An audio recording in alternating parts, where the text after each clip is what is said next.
Hey, welcome back. I am SP Gupta from Star English Institute, Daltonganj, Palamu. Friends, previous video में आप देखे थे कि जो जैक ने मॉडल क्वेश्चन पेपर को जारी किया था उसके बारे में मैं पूरी डिटेल बताया था कि उसका पैटर्न क्या है। बहुत सारे विद्यार्थियों का बहुत बेसब्री से इंतज़ार था कि सर मॉडल पेपर कब आएगा। मॉडल क्वेश्चन पेपर आ गया है ना, मैंने पिछली वीडियो में बता भी दिया था।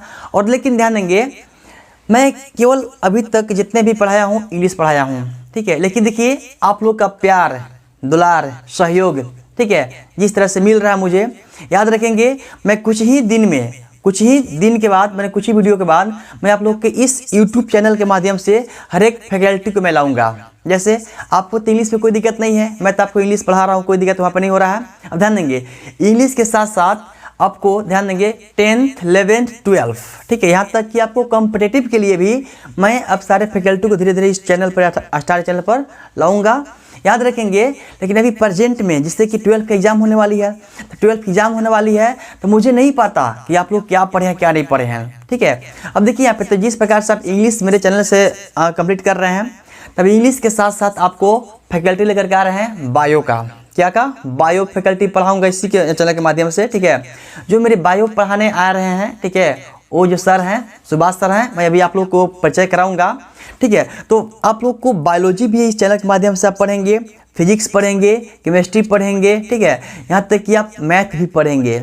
मतलब जितने भी आपको सब्जेक्ट हैं वो सब इस चैनल के माध्यम से आपको पढ़ाया जाएगा। ध्यान देंगे। खाली देखिए, मुझे एक चीज़ की ज़रूरत है, वो ज़रूरत है आप लोग के सहयोग की, आप लोग के प्यार की, आप लोग की दुलार की, ठीक है। तो देखिए दोस्तों, जिस प्रकार मुझसे जितना बन रहा है आप लोग को मैं सहयोग कर रहा हूँ, तो आपका भी एक दायित्व बनता है कि आप मुझे भी सपोर्ट कीजिए। सपोर्ट करने के लिए क्या है आप लोग को सब मालूम है, ठीक है। आप लोग देखिए वीडियो को अधिक से अधिक शेयर कीजिए, लाइक कीजिए और कमेंट करके मुझे बताइए कि आप लोग का वीडियो कैसा लग रहा है, ठीक है। तभी तो हम लोग प्रोत्साहित होंगे।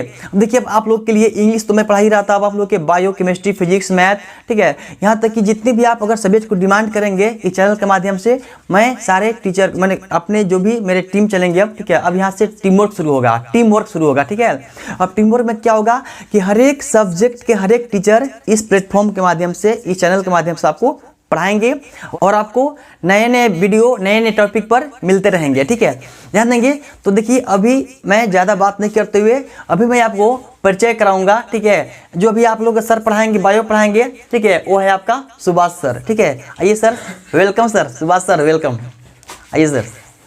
ये देखिए हैं सुभाष सर, ठीक है। ये बायो फैकल्टी रहेंगे, आप लोग को बायो पढ़ाएंगे। देखिए मेरे भाइयों, कहीं से भी कोई दिक्कत नहीं होने वाला है, याद रखेंगे, ठीक है। आप लोग को जहाँ से भी दिक्कत होगा आप लोग केवल एक बार कमेंट बता दीजिए कि हाँ सर ये प्रॉब्लम हो रही है, आपकी हर एक समस्याओं को यहाँ पे सुनी जाएगी, ठीक है। चलिए यहाँ पे अभी हम बात करते हैं, ठीक है। अब देखिए बहुत आप लोग से हम बात कर लिए, अब आपको, ठीक है, सुभाष सर से कुछ बात कीजिए। ये सुभाष सर आपको बताएंगे अपने सब्जेक्ट के बारे में, फैकल्टी के बारे में, ठीक है ना। तो चलिए आप लोग देखिए कुछ बात कीजिए सुभाष सर से, ठीक है। आपको सुभाष सर पढ़ाएंगे बायोलॉजी, ठीक है। चलिए सुभाष सर कुछ बताएंगे बायोलॉजी के बारे में, अपने बारे में, अब आप लोग को कुछ मोटिवेट करेंगे। Subhash ji. Hey guys, I am Subhash from Daltonganj. You are welcome to this YouTube channel Star English. Friends, जैसा कि आप जानते हैं सर ने आपको बहुत कुछ बताया है कि ऐसे तो ये इंग्लिश पढ़ाते ही हैं, लेकिन इन्होंने सोचा कि इंग्लिश के साथ साथ आप लोग की सेवा के लिए, आप लोग की सुविधा के लिए क्यों ना और भी सब्जेक्ट को इसी प्लेटफॉर्म के माध्यम से पढ़ाया जाए, बताया जाए, ठीक है। तो फ्रेंड्स, इसी प्लेटफॉर्म के माध्यम से हम भी जुड़ चुके हैं, ठीक है, सर के माध्यम से। और आप लोग की मैं स्पेशल बायोलॉजी से संबंधित जो भी है सारी की सारी परेशानी को दूर करूँगा, यानी कि इससे रिलेटेड जितनी भी परेशानी होगी, ठीक है, तो मैं स्पेशल बायोलॉजी का क्लास लूँगा, ठीक है। फ्रेंड्स, सर ने तो ऐसे और भी सब्जेक्ट के विषय में क्या पैटर्न होंगे उसके विषय में तो बता ही दिए हैं, ठीक है। और भी सर ये भी सोचे हैं कि इस प्लेटफॉर्म के माध्यम से इंग्लिश के साथ साथ आप सभी को सुविधा, आप सभी को सेवा देने के लिए और भी सब्जेक्ट लेकर के आए हैं, और भी अलग अलग सारे सब्जेक्ट का अलग अलग टीचर भी होंगे, ठीक है। और मैं जो हूँ, मैं तो बायोलॉजी स्पेशल, मैं बायोलॉजी पढ़ाऊँगा, ठीक है। ऐसे सर बताए भी हैं कि इस बार का जो पैटर्न होगा 2021 का क्वेश्चन पूछने का, वो किस प्रकार का होगा, कितने क्वेश्चन पूछे जाएंगे, कितने ग्रुप में बटे होंगे, ऐसे तो इन्होंने बता ही दिया है, ठीक है। तो फ्रेंड्स चलिए आज जानते हैं बायोलॉजी में इसका पैटर्न क्या होगा, बायोलॉजी का पूछने का पैटर्न क्या होगा इस बार 2021 का, ठीक है। उसके विषय में हम डिटेल्स देखेंगे, ठीक है। तो आइए पहले जान लेते हैं कि इस बार का क्या कितने ग्रुप होंगे, कितने क्वेश्चन पूछे जाएंगे, उसके विषय में पहले जान लेते हैं। इसके बाद फिर हम देखेंगे, इसका सेट 1 भी जारी कर चुका है तो उसका सॉल्यूशन को भी जानेंगे, ठीक है। तो आइए देखते हैं पहले इसको। लेकिन एक बात और देखिए, ध्यान नहीं यहाँ पे आप लोग के लिए, देखिए मैं पूरा प्रयास कर रहा हूँ, ठीक है, कि आप लोग को देखेंगे हर एक सब्जेक्ट के यहाँ पे मैं टीचर लाऊंगा। मैथ तो इंग्लिश सुभाष सर बायो, ठीक है, और यहाँ पे मैथ भी आएंगे सर, मैथ को आपको मैं आपको इंट्रोड्यूस कराऊंगा, मैथ, केमिस्ट्री, फिजिक्स। अब आप लोग ध्यान देंगे बाबू लोग, कि जो भी विषय में दिक्कत होगा आप लोग जरूर बताइएगा कमेंट करके, ठीक है, कि आप लोग कौन सब्जेक्ट चाहिए, है ना। इंग्लिश की आप तो टेंशन मत लेना बाबू, आप लोग इंग्लिश टेंशन मत लेना, इंग्लिश छोड़ा करके बोलना, ठीक है। कौन आप लोग के सब्जेक्ट के लिए कौन कौन सब्जेक्ट में दिक्कत हो रहा है आप बताना, ठीक है। आप लोग के बाबू ध्यान, आप लोग के लिए मैं सारे यहाँ पे सर लोग को मैं अभी टीम बनाया हूँ, और अब टीम वर्क चलेगा, ठीक है। और इसी चैनल के माध्यम से टीम वर्क चलेगा।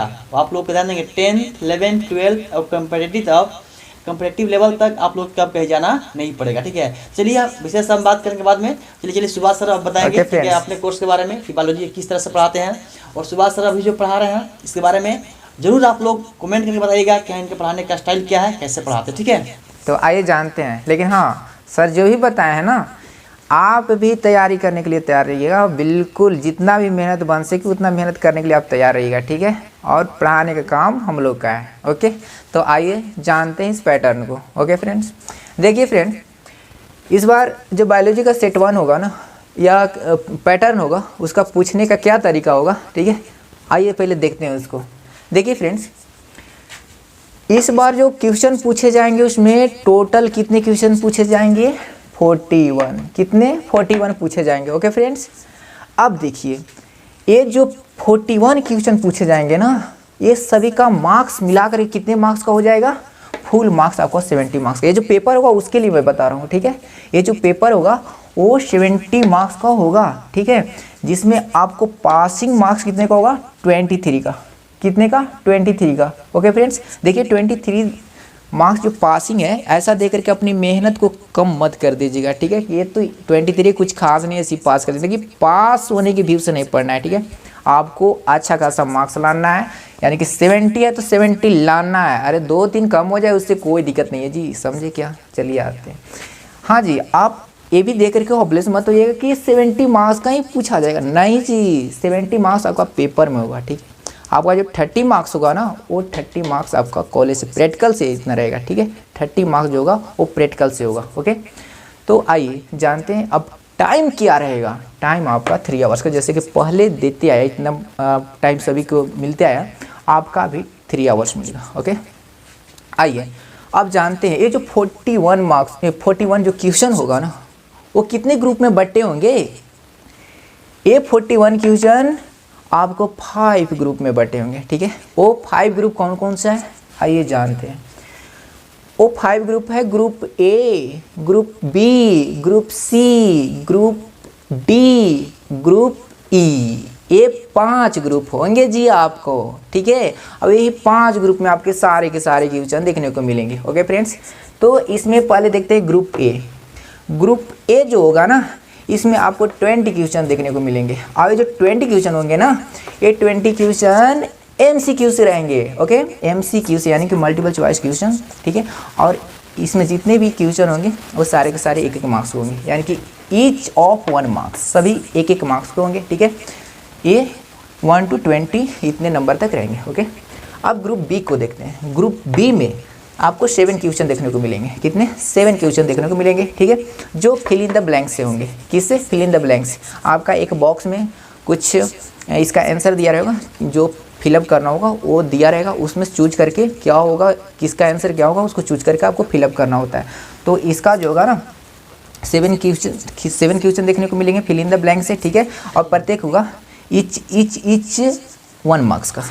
टोटल कितने? 1 मार्क्स का होगा। ये भी जस्ट पहले के जैसा ही, ठीक है। और ये कितने से कितने, किसका क्वेश्चन नंबर कितना रहेगा जी, तो 21 to 27, यानी कि 7 मार्क्स इससे पूछे जाएंगे। चलिए आइए देखते हैं नेक्स्ट। ग्रुप सी की अगर बात मैं करूँ ना, ग्रुप सी की बात मैं करूँ ना, तो इसमें भी 7 क्वेश्चन देखने को मिलेंगे। कितने, 7 क्वेश्चन देखने को मिलेंगे। ठीक है, ये रहेंगे वेरी शॉर्ट टाइप का क्वेश्चन, वेरी शॉर्ट टाइप का क्वेश्चन देखने को मिलेगा। ठीक है, और ये जो होंगे ईच ऑफ 2 मार्क्स का, ये कितने, 2-2 मार्क्स का पूछे जाएंगे। कितने, 2-2 मार्क्स का पूछे जाएंगे। ठीक है, और इसका जो क्वेश्चन होगा कितने से कितने तक, तो 28 to 34, यानी कि इसमें 7 क्वेश्चन होंगे। अब देखते हैं नेक्स्ट ग्रुप, कौन सा, ग्रुप डी। ग्रुप डी में 5 क्वेश्चन देखने को मिलेंगे। कितने, 5 क्वेश्चन देखने को मिलेंगे, जो होंगे शॉर्ट क्वेश्चन टाइप का क्वेश्चन। कितने, शॉर्ट टाइप, यानी कि शॉर्ट टाइप का क्वेश्चन देखने को मिलेंगे। ईच ऑफ 3 मार्क्स, प्रत्येक 3 मार्क्स का होगा। ठीक है, और इसके क्वेश्चन कितने से कितने के बीच जी, तो 35 to 39। ठीक है, आपका क्वेश्चन कितने से कितने नंबर का, 35 to 39, यानी कि 5 क्वेश्चन आपको देखने को मिलेगा। ठीक है, अब जानते हैं नेक्स्ट ग्रुप को। तो ग्रुप ई की मैं बात करता हूँ। नेक्स्ट क्या होगा, ग्रुप ई होगा। ग्रुप ई में क्या, मात्र 2 क्वेश्चन मिलेंगे, लेकिन 2 देखने का है जी। ठीक है, वो 2 जो पूछे जाएंगे लॉन्ग टाइप का क्वेश्चन पूछे जाएंगे। क्या, लॉन्ग टाइप, नहीं समझे, लॉन्ग टाइप का क्वेश्चन पूछे जाएंगे। ठीक है, और प्रत्येक 7 मार्क्स का होगा, भूलिएगा नहीं। अब इसको सॉल्यूशन करना जरूरी है। ठीक है, इसको छोड़ करके मत आइएगा। ठीक है, तो ईच ऑफ 7 मार्क्स का कौन कौन सा नंबर का जी, 40 to 41, यानी कि लास्ट का जो 2 क्वेश्चन बच गया वो 7 मार्क्स का पूछे जाएंगे, जो ग्रुप ई में होंगे। ओके फ्रेंड्स, देखिए ये तो हम देख लिए कि किस प्रकार का पैटर्न होगा, कितने क्वेश्चन पूछे जाएंगे। टोटल 41 क्वेश्चन देख लिए कि 41 क्वेश्चन पूछे जाएंगे। 5 ग्रुप होंगे, इसके 5 ग्रुप में बटे होंगे। ठीक है, ये तो देख लिए, लेकिन सेट 1 जारी कर दिया है जो झारखंड बोर्ड, उसका देखेंगे हम लोग को, तो उसका क्वेश्चन भी देखना चाहिए ना, आखिर कैसे क्वेश्चन पूछे जाएंगे, कैसे किस प्रकार का रहेगा। तो क्वेश्चन को अब देखेंगे हम, उसका सॉल्यूशन भी देखेंगे। ठीक है, तो आइए अब हम जानते हैं इसका क्या क्वेश्चन होगा, उसको भी देख लेते हैं। ठीक है, इसके बाद उसका सॉल्यूशन भी देखेंगे। हेलो गाइज, जैसा कि अभी आपने देखा कि इस बार जो जैक बोर्ड है वो मॉडल क्वेश्चन पेपर जारी कर चुका है। इस पर आपका जो एग्ज़ाम होने वाला है इंटर का, इसका क्वेश्चन मॉडल पेपर जो होगा उसका किस प्रकार का इसका पैटर्न होगा वो जारी कर चुका है। ठीक है, तो अभी आपने सारा चीज़ समझ चुके हैं। ठीक है, इसमें जो आपका टाइमिंग होगा 3 आवर का होगा, फुल मार्क्स 70 मार्क्स का होगा, पासिंग मार्क, ये सारा चीज़ आप देख चुके हैं। इसमें टोटल कितने आपका ग्रुप, कितने ग्रुप होंगे, तो 5 ग्रुप होंगे, ये तो आप देख चुके हैं, सभी को देख चुके हैं कितने ग्रुप होंगे और सभी में कितने कितने क्वेश्चन पूछे जाएंगे, सभी का इसका जो मार्किंग होगा कितना होगा, कितने अंक का पूछे जाएंगे, ये सभी चीज़ को आप देख चुके हैं। ठीक है, अब जो नेक्स्ट है ग्रुप ए में किस प्रकार के क्वेश्चन पूछे हैं, तो ग्रुप ए से आपका MCQ पूछा जाएगा। ठीक है, ये देखिए ग्रुप ए है, जिसमें आपका पहला क्वेश्चन जो है, इसमें 4 ऑप्शन भी दिए गए हैं। इसी 4 ऑप्शन में से आपको चुनना है, एक राइट आंसर है जिसको आपको चुनना है। पहला क्वेश्चन कहता है कि फिलिपहॉर्म ऑपरेटर्स आर प्रेजेंट इन, जिसको तो इसका जो राइट आंसर होगा क्या होना चाहिए था, इसका जो राइट आंसर होगा ये बता सकते हैं। चलिए, इसका जो राइट आंसर होगा, इसका राइट आंसर ए होगा, यानी कि सहायक कोशिका में होगा। ठीक है, जिसको बोलते हैं सिनर्जिड सेल। ओके, दूसरा क्वेश्चन कहता है DNA द्विकुंडलित प्रारूप में एक क्षारीय जोड़ा दूसरे क्षारीय जोड़े से कितना दूर है। समझ रहे हैं, यानी कि इंग्लिश में बोल सकते हैं कि how far each base pair is form the next one is DNA double helix model. Okay, बताइए इसका राइट आंसर क्या होगा। देखिए क्वेश्चन इसमें कंफ्यूज करने वाला भी इसमें बात है। पहले तो आपको ध्यान देना है कि जो DNA डबल हेलिक्स का जो हेलिक्स मॉडल का जो स्ट्रक्चर होता है वो कैसा होता है, देखिए इस टाइप का होता है कुछ। ठीक है, और इसके बीच में नाइट्रोजिनस बेस होते हैं। ठीक है, नाइट्रोजिनस बेस, और नाइट्रोजिनस बेस के जो बीच की जो लंबाई होती है, 2 नाइट्रोजिनस बेस की जो बीच की लंबाई होती है, अगर हम बात करें एंगस्ट्रम में, तो ये होता है 3.4 एंगस्ट्रम का होता है। कितना, 3.4 एंगस्ट्रम। लेकिन ध्यान देंगे यहाँ पर जो ऑप्शन है वो नैनोमीटर में कह रहा है। ठीक है, नैनोमीटर में, अगर नैनोमीटर की बात करें तो नैनोमीटर में इसका जो मेजर होगा कितना होना चाहिए, तो इसका राइट आंसर होगा सी, यानी कि 0.3 नैनोमीटर होना चाहिए इसका आंसर।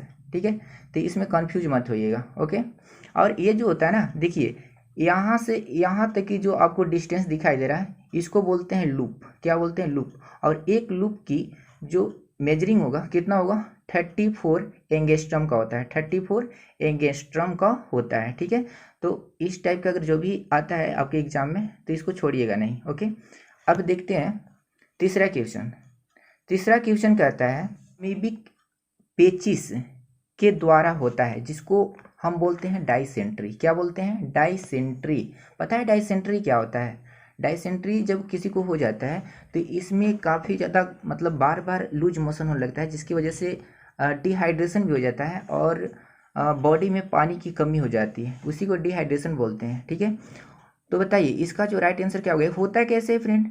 तो बार बार जब कॉन्टामिनेटेड फूड जो भी होता है उसको एक खाने से, जैसे डर्टी फूड हो गया, गंदा पानी, ये सब को ग्रहण करने की वजह से ये सब होता है। ठीक है, तो इसका जो राइट आंसर होगा क्या होना चाहिए? बताइए किसकी वजह से होता है डाइसेंट्री? तो मैं आपको बता दूं इसका जो राइट आंसर होगा वो होगा अमीबा हिस्टोलिटिका की वजह से। अमीबा हिस्टोलिटिका की वजह से। ठीक है, ये होता है जिसकी वजह से बार बार लूज मोशन भी होने लगता है। 4 कहता है अंडोत्सर्ग के तुरंत बाद स्तनधारियों में अंडाणु एक परत द्वारा आवृत हो जाता है जिसे कहते हैं, बताइए क्या कहते हैं? देखिए फ्रेंड्स, आपको हम बता देना चाहते हैं कि जब अंडोत्सर्ग होता है, कहने का मतलब अंडोत्सर्ग होता क्या है, जिसको ओवुलेशन बोलते हैं, ये क्या होता है पहले तो ये जान लीजिए। जब वो परिपक्व हो जाता है तो ओवरी से क्या, ओवरी से उसका उत्सर्जन होता है, यानी कि वो बाहर निकलता है। ठीक है, उसकी ओवरी का स्फुटन के द्वारा जब ओवरी से बाहर निकलता है तो बाहर निकलती है अपने प्रोटेक्शन के लिए।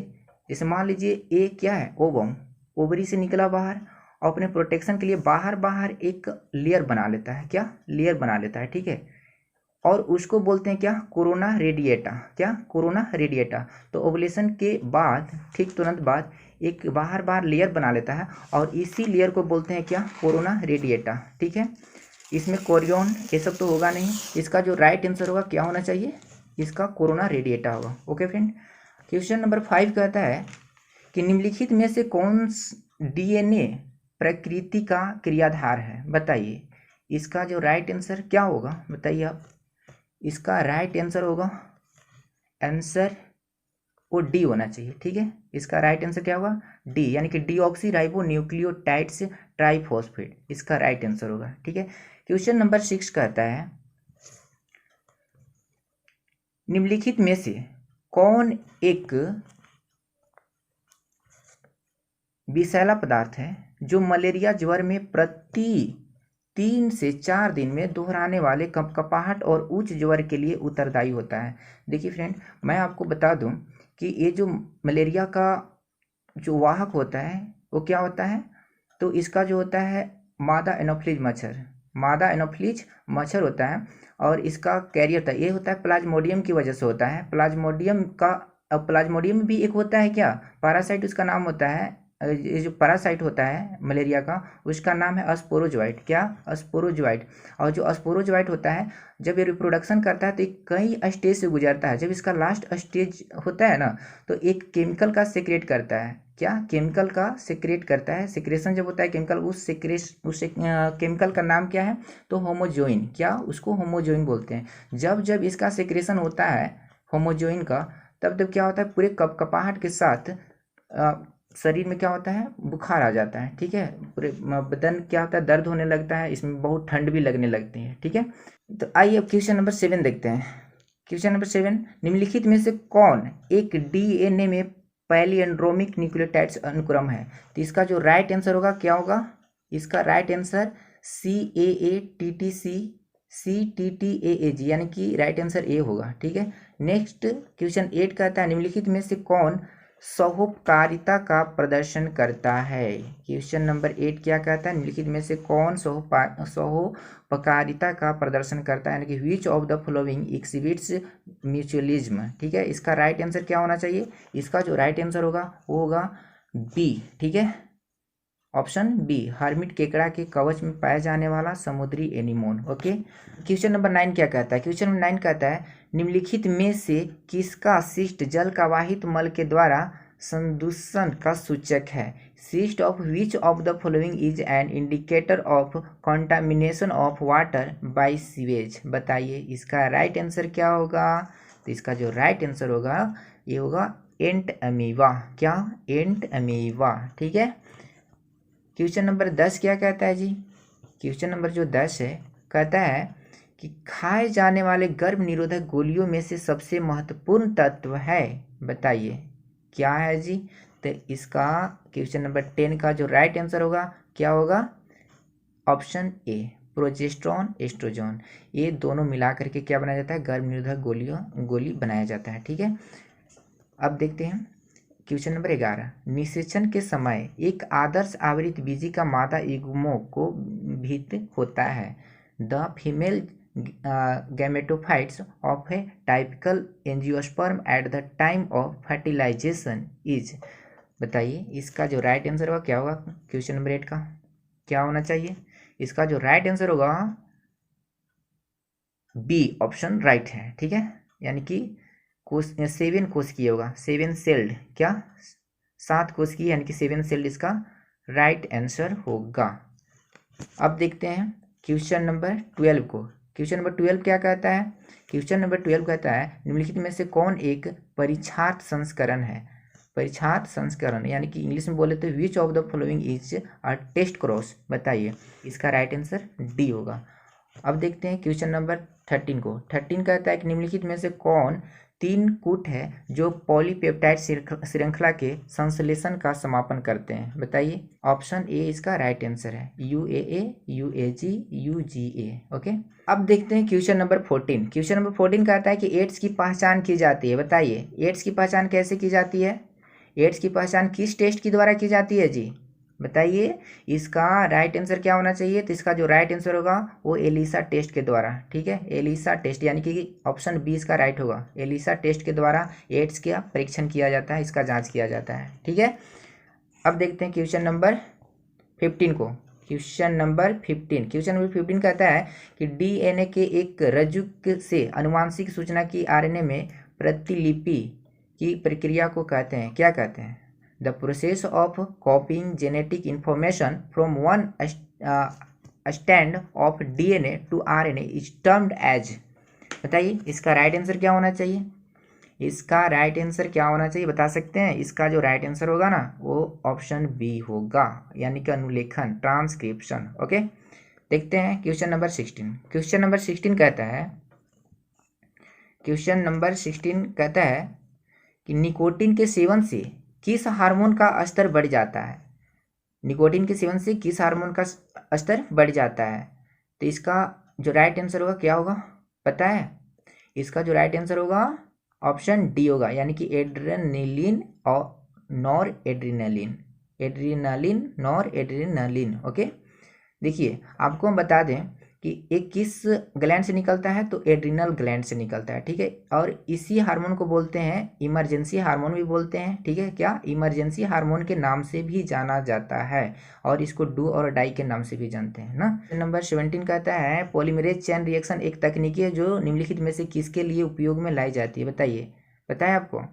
ये जो होता है ना, ये होता है, इसका जो राइट आंसर होगा, इसका राइट आंसर ए होगा। क्या? राइट आंसर ए होगा। DNA के प्रवर्धन में, यानी कि एम्प्लीफिकेशन ऑफ DNA। अब देखते हैं क्वेश्चन नंबर 18। क्वेश्चन नंबर 18 क्या कहता है जी? क्वेश्चन नंबर 18 कहता है वे जीव जो एक स्थिर आंतरिक तापमान बनाए रखते हैं कहलाते हैं। अब बताइए जिसका बॉडी का जो टेम्परेचर हमेशा नियत रहेगा, यानी कि स्थिर रहेगा, कभी चेंज नहीं होगा, तो उसको क्या बोलेंगे? नाम से ही पता चल रहा है। इसका जो राइट आंसर होगा क्या होना चाहिए? इसका राइट आंसर समतापी होगा। क्या? 18 का जो राइट आंसर होगा क्या होगा?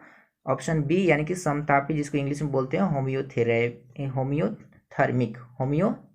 ओके। इसका राइट आंसर। अब देखते हैं क्वेश्चन नंबर 19 कहता है कि संपीड़ित प्राकृतिक गैस CNG है। क्या? CNG क्या है? तो CNG में क्या मिले होते हैं? कौन सी गैस मिले होते हैं जी? तो मीथेन इसमें मिले होते हैं। मीथेन इसका राइट आंसर होगा ना। क्वेश्चन नंबर 20 कहता है एक दंपति की 6 बेटियां हैं। क्या? एक दंपति है, यानी कि कपल है, जिसकी 6 बेटियां हैं। अगली बार उनकी लड़की संतान होने की कितनी संभावना है? अब बताइए ना जी। ये जो फीमेल होता है, फीमेल में जो क्रोमोसोम होते हैं क्या एक्स होता है, क्या एक्स होगा, और जो मेल होते हैं मेल में क्या रहता है एक्स और वाई। तो फीमेल में तो कंफर्म है कि एक्स होना ही होना है। अब तो मेल पे डिपेंड करता है कि इसका कौन सा क्रोमोसोम से फ्यूज मतलब करता है। क्रोमोसोम एक्स इसके साथ जाकर के फ्यूज करता है, ये वाई करता है, ठीक है। अगर एक्स जाता है तो एक्स होकर के क्या लड़की होगी, या फिर अगर वाई जाता है वाई के साथ फ्यूज करेगा तो क्या लड़का होगा। यानी कि यहाँ पर 50-50 का चांस बनता है। तो इसका जो राइट आंसर होगा ऑप्शन बी होगा। ओके, तो चलिए देखते हैं अब हम ग्रुप बी को। ग्रुप बी में आपको कितने 7 क्वेश्चन देखने को मिलेंगे और प्रत्येक एक नंबर का होगा, ठीक है। जिसमें आपको क्या एक बॉक्स दिया रहेगा, क्या एक बॉक्स दिया रहेगा, और इसमें जो भी क्वेश्चन दिए रहेंगे फिल इन द ब्लैंक से, ठीक है, उसका आंसर क्या होगा वो सारा का सारा आंसर इसी में भरा हो रहा है, ठीक है। हिंदी मीडियम वाले की हिंदी में देखिए यहाँ पर दिया हुआ है इसका क्या आंसर होगा, इंग्लिश मीडियम वाले की इंग्लिश में यहाँ पर दिया हुआ है, ठीक है। इसका आंसर इसी में से चूज करके लिखना है, ठीक है। तो आइए देखते हैं कि इसका जो क्वेश्चन होगा वो किस प्रकार से पूछे जाएंगे, ठीक है। पहला क्वेश्चन कहता है कि संयोजन का नियम के नाम से भी जाना जाता है। बताइए क्या होना चाहिए इसका right answer. Law of segregation is also known as. तो इसका जो राइट आंसर होगा 21 का क्या होगा, यहाँ पर क्या होना चाहिए जी बताइए, यहाँ क्या फिलअप होगा। तो यहाँ पर जो फिल होना चाहिए law of purity of gametes, law of purity of gametes ना, यानी कि हिंदी मीडियम वाले ध्यान देंगे ना, युग्मकों की शुद्धता का नियम। अब देखते हैं क्वेश्चन नंबर 22। क्वेश्चन नंबर 22 में कहता है कि रासायनिक रूप से आरएनए डीएनए से अभिक्रियाशील होते हैं। मतलब यहाँ पर बताने कम होता है ज़्यादा क्या होगा, इसमें क्या होना चाहिए। तो हम अगर देखते हैं ऑप्शन के अनुसार तो यहाँ पर क्या होना चाहिए, तो आपको हम बता दें कि जो आरएनए होता है ना डीएनए से ज़्यादा रिएक्टिव होता है। क्या डीएनए से ज़्यादा रिएक्टिव होगा। तो यहाँ पर क्या होना चाहिए जी, क्या यहाँ पर फिलअप होगा, यहाँ पर जो फिलअप होना चाहिए मोर, क्या मोर यहाँ पर होना चाहिए, यानी कि मोर रिएक्टिव होगा, मोर रिएक्टिव यानी कि अधिक अभिक्रियाशील होगा, ठीक है। क्वेश्चन नंबर 23 कहता है, क्वेश्चन नंबर 23 क्या कहता है जी कि डीएनए को विशिष्ट स्थलों पर काटता है। रेस्ट्रिक्शन इंडोन्यूक्लियस ए होगा, ठीक है, यही इसका राइट आंसर वहाँ पर होगा, ठीक है। तो चलिए अब देखते हैं क्वेश्चन नंबर 24 यानी कि 24 क्वेश्चन नंबर क्या कहता है जी। तो कहता है कि BT toxin is coded by a gene named, यानी कि इसका क्या आंसर होना चाहिए। कहता है कि नाम के जीन के द्वारा बीटी विष कूटबद्ध होते हैं। CRY जो दिया हुआ है ना CRY, ठीक है, CRY यही वहाँ पर फिलअप होगा, यानी कि इसका जो राइट आंसर ये होना चाहिए, ठीक है। चलिए अब देखते हैं क्वेश्चन नंबर 25 को। क्वेश्चन नंबर 25 कहता है एक परिपक्व पुटक के अंडाणु के मोचित होने की प्रक्रिया को कहते हैं, क्या कहते हैं पता है। जब ओवरी से ओवम निकलता है, जब ओवरी से ओवम निकलता है तो उसको क्या बोलते हैं, उसको क्या बोलते हैं जी ओवुलेशन बोलते हैं, क्या ओवुलेशन बोलते हैं। क्वेश्चन नंबर 26 कहता है झील का प्राकृतिक काल प्रभावन है, झील का प्राकृतिक काल प्रभावन है, यानी कि इंग्लिश में कह रहे हैं कि is the natural ageing of a lake. बताइए इसका राइट आंसर क्या होगा। 26 का राइट आंसर यहाँ पर क्या फिलअप होना चाहिए था जी बताइए। देखिए यहाँ पर आपको दिया हुआ है ऑप्शन में यूट्रोफिकेशन, यूट्रोफिकेशन, यहाँ पर यूट्रोफिकेशन जो है ना यही इसका राइट आंसर होगा, यूट्रोफिकेशन, ठीक है, यूट्रोफिकेशन होगा इसका राइट आंसर, ठीक है। अब बढ़ते हैं क्वेश्चन नंबर, यहाँ पर देखिए यहाँ से 27 क्वेश्चन में सारा का सारा खत्म हुआ, एक 27 लास्ट जो बचा हुआ है, लास्ट क्वेश्चन नंबर 27 की ओर चलते हैं। इसमें क्या कहता है जी मानव शरीर में मलेरिया का परजीवी शुरुआत में गुणन करता है। बताइए मतलब कहने का जो मलेरिया का पैरासाइट होता है फर्स्ट टाइम ये कहाँ पर ग्रोथ करता है।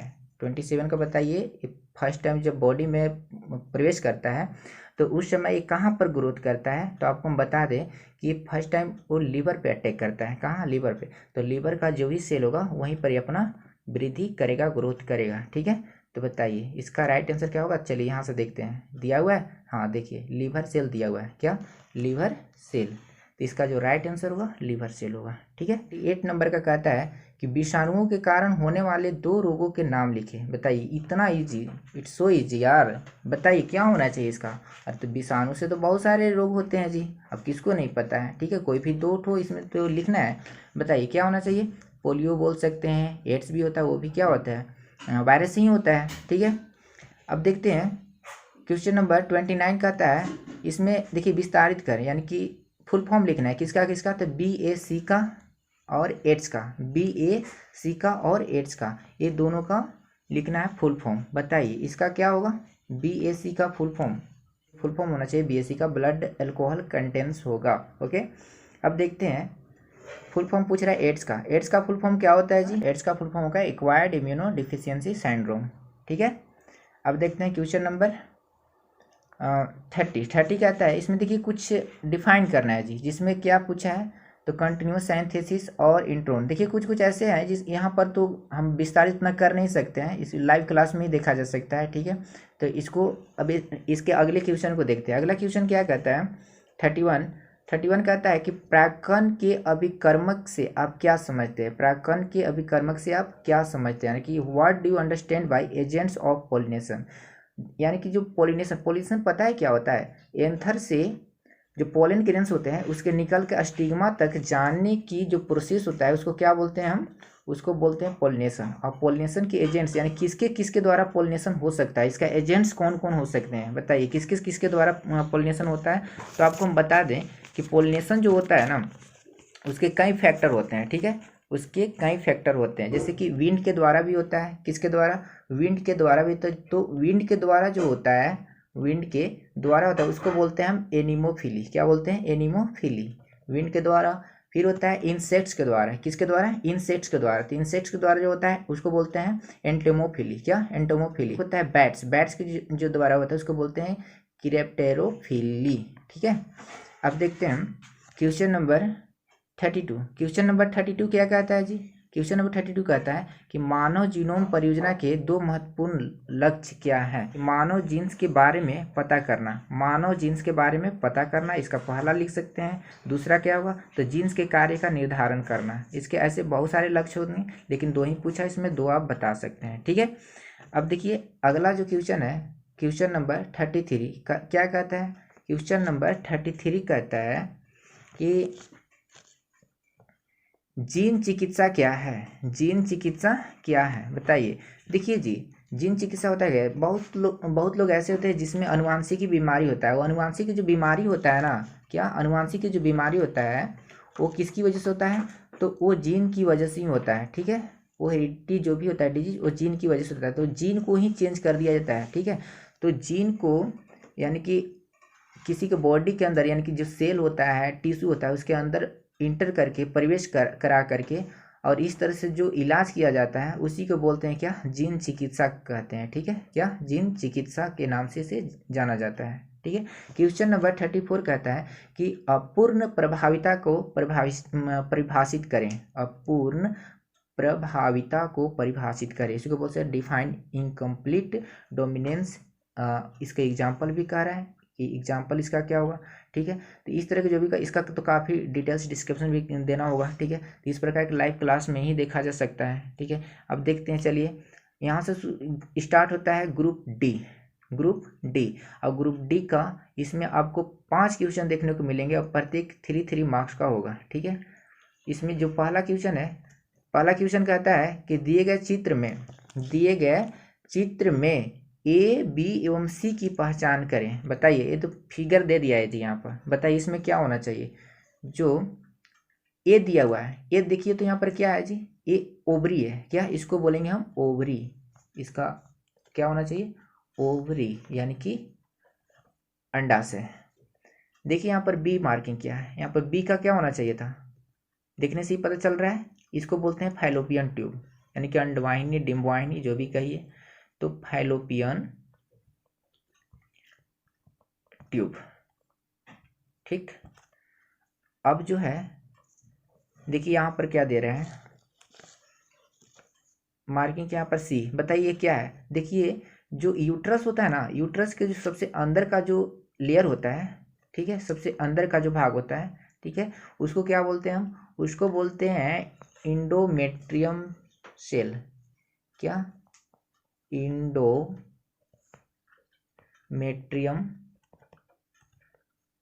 सेल, ठीक है, या इंडोमेट्रियम भी बोल सकते हो। जिस सेल से बना होता है उसको इंडोमेट्रियम सेल बोलते हैं, ठीक है। तो यहाँ पर इंडोमेट्रियम इसका राइट आंसर, ठीक है। अब आइए जानते हैं अगले क्वेश्चन, यानी कि 36 क्या कहता है कि अबुर्द क्या है? अबुर्द जिसको ट्यूमर के नाम से जाना जाता है जी, ट्यूमर क्या है? और फिर कहता है कि कर्क रोग के विभिन्न कारक क्या हैं, ठीक है। पहले जानते हैं कि ट्यूमर होता क्या है। देखिए जी, बॉडी में ऐसे भी पता है कि सेल का डिवीजन होता है। जब सेल का डिवीजन अनकंट्रोल हो जाता है, क्या अनकंट्रोल कहने का मतलब क्या? इसका एक टर्म्स होता है, 1 से 2, 2 से 4, 4 से 8, 8 से 16, इस तरह से चलते रहता है, ठीक है। और इसका जो नॉर्मल होता है डिवीजन का, सेल का जो डिवीजन होने का जो प्रोसेस नॉर्मल होता है क्या, तो इसका P70 से शुरू होता है और लास्ट तक कहाँ जाता है? P450 तक, ठीक है। और इससे बार बार ये डिवीजन होते होते तब यहाँ तक पहुँचता है। लेकिन जब हम बात करें ट्यूमर की, तो ट्यूमर में होता क्या है कि P70 से डायरेक्ट डिवीजन होकर के इसमें चला जाता है P450 में, ठीक है। तो इस तरह से जो सेल का डिवीजन है वो अनकंट्रोल हो जाता है, ठीक है। एक सेल से कई सेल बन जाता है, इस प्रकार से बॉडी में गांठ बन जाते हैं, जिसको हम ट्यूमर के नाम से जानते हैं, ठीक है। और ट्यूमर जो होता है 2 तरह के होता है जी, ट्यूमर दो तरह के होता है, जिसको एक को बोलते हैं मैलिग्नेंट ट्यूमर, दूसरे को बोलते हैं बेनाइन ट्यूमर। जो बेनाइन ट्यूमर होता है ना, अगर मैं बेनाइन ट्यूमर की बात करूं तो ये हमारे बॉडी के लिए उतना घातक नहीं होता है, ठीक है। इसको फॉल्स कैंसर के नाम से जानते हैं, ठीक है। ट्यूमर भी क्या होता है? एक कैंसर का ही रूप है, ठीक है। ट्यूमर होने का रीजन क्या है? कैंसर है, ठीक है। तो बेनाइन ट्यूमर हमारे लिए उतना घातक नहीं है, ये फॉल्स कैंसर है। अगर बात करें हम मैलिग्नेंट ट्यूमर के, तो ये ट्रू कैंसर होता है, ठीक है। और इसके विभिन्न कार्य क्या होते हैं? तो आजकल जो अल्ट्रावायलेट है तो इसकी वजह से भी होता है। कुछ लोग होते हैं कि स्मोकिंग करते हैं, तंबाकू का सेवन करते हैं, तो ये सबसे भी ये कर्क रोग हो सकता है, यानी कि कैंसर होता है, ठीक है।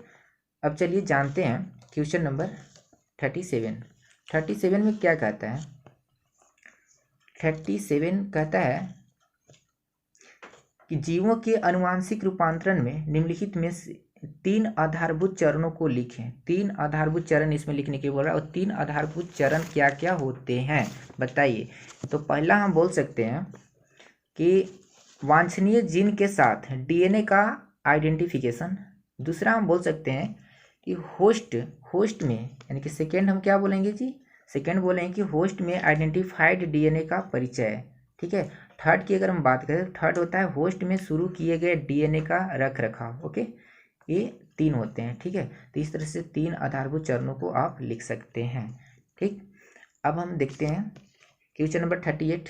क्वेश्चन नंबर 38 कहता है कि समष्टि वृद्धि क्या है? समष्टि वृद्धि को प्रभावित करने वाले विभिन्न कारक क्या है? What is population growth? देखिए जी, इकाई क्षेत्रफल पर जो वृद्धि होता है, यानी कि इकाई क्षेत्र पर जो जनसंख्या होता है, जनसंख्या में जो वृद्धि होती है उसी को क्या बोलते हैं हम? उसी को समष्टि वृद्धि बोलते हैं, ठीक है। इकाई क्षेत्रफल पर जो जनसंख्या होता है, लोगों की संख्या होता है, उसी को बोलते हैं हम पॉपुलेशन ग्रोथ, ठीक है। अब इसको प्रभावित करने वाले क्या क्या होता है? तो जैसे अर्बनाइजेशन हो रहा है ना, शहरीकरण, ये सब तरह तरह के जो देखने को मिलते हैं, ये सारे के सारे इसके कारक होते हैं, ठीक है। अब बढ़ते हैं हम अगले क्वेश्चन 39 की ओर। 39 देखिए, 39 क्वेश्चन कहता है ड्रग एवं एल्कोहल के प्रयोग की रोकथाम एवं नियंत्रण के लिए आप किन उपायों को सुझाव देंगे? देखिए जी, जैसे ड्रग एल्कोहल का कुप्रयोग, यानी कि अभी देखा जाता है कि कई लोग किशोरावस्था के दौरान इसके शिकार हो जाता है, ठीक है। तो जहाँ तक कि हम सुझाव देंगे कि वैसे लोगों से बचें, ठीक है, जो इसका सेवन करते हैं, ठीक है। यानी कि अपना जो संगत होता है, संगत को बचाए रखें। ये सब का काफ़ी एडोलेसेंस के समय, यानी कि जो किशोरावस्था का जो एज होता है ना, उसमें बहुत ज़्यादा असर देखने को मिलता है, ठीक है। जहाँ तक कि सरकार को भी चाहिए कि ये सभी पर प्रतिबंध लगाए, इसका जो फॉर्मेशन है उसके कम कर दे। अगर ये मिलेगा ही नहीं तो सेवन तो लोग बहुत कम करेंगे, नहीं मिलेगा ही नहीं तो करेंगे कहाँ से, ठीक है, सीधी सी बात है। अब हम बढ़ते हैं अगला क्वेश्चन 40 की ओर। क्वेश्चन नंबर 40 कहता है कि शुक्राणु जनन क्या है। शुक्राणु जनन क्या है? शुक्राणु जनन की प्रक्रिया की व्याख्या करें। What is spermatogenesis, explain the process of spermatogenesis. देखिए जी, स्पर्मेटोजेनेसिस होता है क्या? तो शुक्राणु के आप नाम जानते होंगे। शुक्राणु क्या होता है? तो मेल गैमेट्स होता है, ठीक है, जो रिप्रोडक्शन में पार्टिसिपेट करता है, ठीक है। तो इसके बनने की प्रक्रिया को ही कहते हैं शुक्राणु जनन यानी कि स्पर्मेटोजेनेसिस। ये कई चरण में इसका संपन्न होता है। जब इसका फॉर्मेशन होता है कई स्टेज से गुजरता है, ठीक है, जैसे कि होता है मल्टीप्लिकेशन, ग्रोथ स्टेज होता है इसमें, ठीक है, मैचुरेशन स्टेज, ये सारे के सारे देखने को मिलता है, ठीक है। तो इसका देखिए व्याख्या यहाँ पर करने के लिए बोला जा रहा है। तो व्याख्या की बात करें तो देखिए यहाँ पर तो नहीं हो पाएगा क्योंकि उतना डिटेल्स यहाँ पर नहीं दिया जा सकता है। इसके लिए लाइव क्लास में ही कुछ किया जा सकता है बोर्ड पे, ठीक है। तो अब बढ़ते हैं हम अगले क्वेश्चन 41 की ओर, जो लास्ट क्वेश्चन है, इस पेपर का लास्ट क्वेश्चन है कि कहता क्या है 41 क्वेश्चन, पुनर्योजन डीएनए तकनीकी के विभिन्न साधनों पर एक विस्तृत टिप्पणी लिखें, ठीक है। और अथवा करके एक और दिया है कि जल प्रदूषण क्या है, जल प्रदूषण के दुष्प्रभाव क्या है, इसे कैसे नियंत्रित किया जा सकता है, ठीक है। ये तो काफ़ी इजी क्वेश्चन है जी, ठीक है। जल प्रदूषण कौन नहीं जानता है? जल प्रदूषण क्या होता है जी?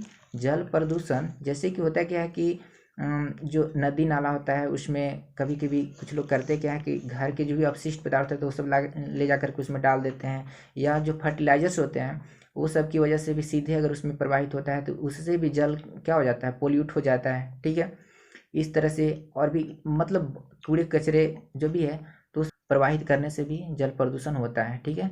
तो ये इसी को क्या बोलते हैं हम? जल प्रदूषण। तो फ्रेंड ये था आपका 41 क्वेश्चन इस सेट का, ठीक है। इस सेट का जो फर्स्ट सेट जो जारी किया गया है इसका 41 क्वेश्चन। तो आप देखिए इस जो पेपर पूछे जाएंगे आपका एग्जाम में इसी लेवल का पूछा जाएगा पेपर, ठीक है। इसमें आप देखिए कि किस प्रकार का पैटर्न, किस पैटर्न पर आपका क्वेश्चन पूछा जाएगा, ठीक है। आपके जो पेपर में कितने ग्रुप में बटे होंगे, ये सारी चीज़ों का आपने देखा, ठीक है। और हाँ, एक बात और आपसे पूछना चाहते हैं, आप बायोलॉजी का कौन सा टॉपिक आप ज़्यादा लाइक करना चाहते हैं, मतलब क्या परेशानी क्या है आपकी, क्या आप जानना चाहते हैं, वो कमेंट के माध्यम से ज़रूर बताइए, ठीक है। और फिर मिलते हैं हम आपको नेक्स्ट वीडियो में और जल्द ही हाजिर होंगे लाइव वीडियो के साथ, ठीक है फ्रेंड। तो ओके।